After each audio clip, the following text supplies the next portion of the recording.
Welcome to Satellite TV News. You're watching the News Hour with Angus Scott in London. It's Wednesday, the 10th of May. These are the main headlines from around the world. Donald Trump brands guilty verdict a politically motivated disgrace and vows to appeal. The UN admits peace in Ukraine is not possible in the foreseeable future. The US disables Russian spyware that's been spying on the world for over 20 years. Riots rock Pakistan as former PM Imran Khan is arrested. And some of the first ever inhabitants of America came from China.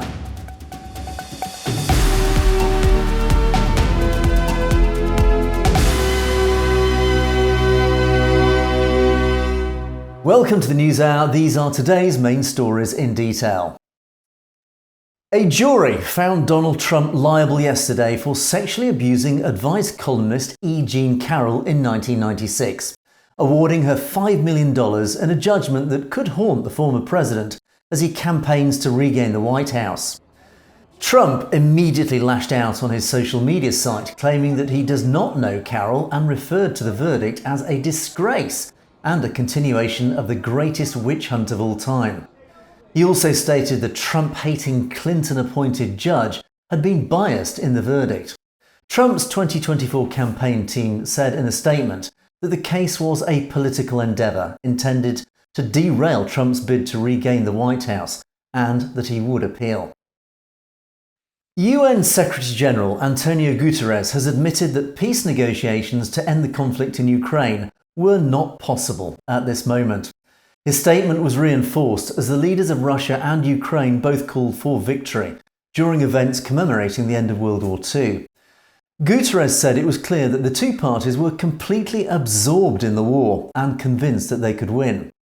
Meanwhile, feeding the growing war machine devastating the region, the US has announced what it calls an additional $1.2 billion security assistance package for Ukraine, to boost the country's air defence and provide it with the additional artillery ammunition. The latest assistance brings total US military aid to Ukraine since Russia invaded the country in February 2022 to more than $36 billion.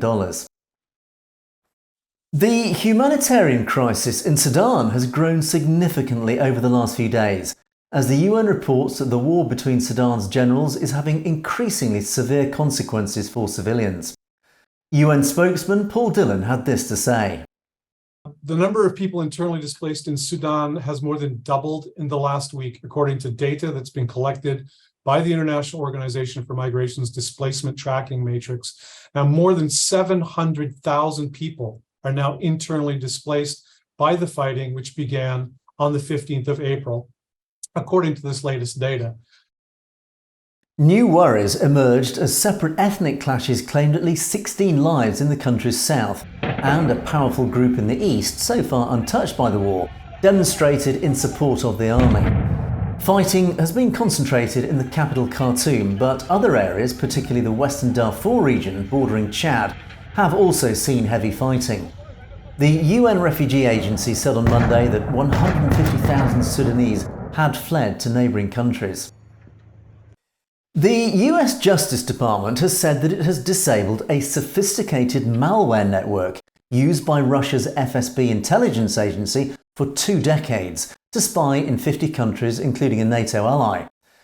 The FSB had successfully inserted the Snake or Ouroboros malware on computer systems around the world, focused on government networks, research facilities, journalists and other targets. In a years-long operation, the FBI was able to defeat Snake by inserting its own bit of computer code into it, which issued commands causing the malware to overwrite itself. Snake and related software has been found on government systems in Germany, Belgium, Ukraine and Switzerland. Former Pakistan Prime Minister Imran Khan will appear in a special court at the capital's police headquarters to answer graft charges today, a day after his shock arrest prompted violent nationwide protests. Khan's detention follows months of political crisis and came hours after the powerful military rebuked the former international cricketer for alleging that a senior officer had been involved in a plot to kill him. Protesters took out their wrath on the military, torching the residence of the Corps' commander in Lahore, and laying siege at the entrance to the army's general headquarters in the garrison city of Rawalpindi. Police fought pitched battles with supporters of Khan's Pakistan Tehreek-e-Insaf (PTI) party in cities across the country for hours overnight.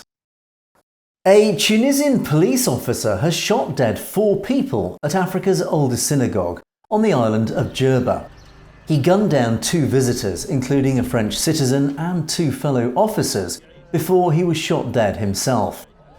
Another 4 visitors and 5 police officers were wounded in the attack, the first on foreign visitors to Tunisia since 2015. The shooting came as the tourism industry in Tunisia has finally rebounded from pandemic-era lows, as well as after a pair of attacks in Tunis and Sousse in 2015 that killed dozens of foreign holidaymakers. Tunisia is also enduring a severe financial crisis that has worsened since President Kais Saied seized power in July 2021 and then ran through a constitution giving his office sweeping powers and neutering parliament. Southeast Asian nations have declared they are deeply concerned about the violence ravaging Myanmar and condemned a recent attack on a convoy of diplomats delivering humanitarian aid in the country. Turmoil in junta-ruled Myanmar has dominated talks at this week's Asean summit in Indonesia, who have led diplomatic attempts to resolve the festering crisis. But its efforts so far have failed to stem the bloodshed unleashed by a military coup in 2021. The junta has ignored international criticism and refused to engage with its opponents, which include ousted lawmakers, anti-coup People's Defence Forces and armed ethnic minority groups. In India, more than 50 people have now been killed in the hilly border region of Manipur, in clashes between the majority Meitei people, who are mostly Hindus, and the mainly Christian Kuki tribe. Thousands of troops have been deployed to restore order, while around 23,000 residents have fled their homes for the safety of ad hoc army-run camps for the displaced. Violence erupted in the regional capital Imphal and elsewhere, with protesters setting fire to vehicles and buildings. According to villagers, Meitei mobs armed with guns and petrol cans attacked Kuki settlements in the hills. The authorities are now concerned of the possibility of more reprisal attacks, as both communities have now accumulated weapons. Growing violence in Haiti has prompted the UN to call for the international community to send a specialised armed force to help the island's police and authorities restore order, as the scale of violence and death rises alarmingly. In the month of April alone, more than 600 people were killed in a new wave of extreme violence that hit several districts across the capital, according to information gathered by the Human Rights Service of the UN Integrated Office in Haiti.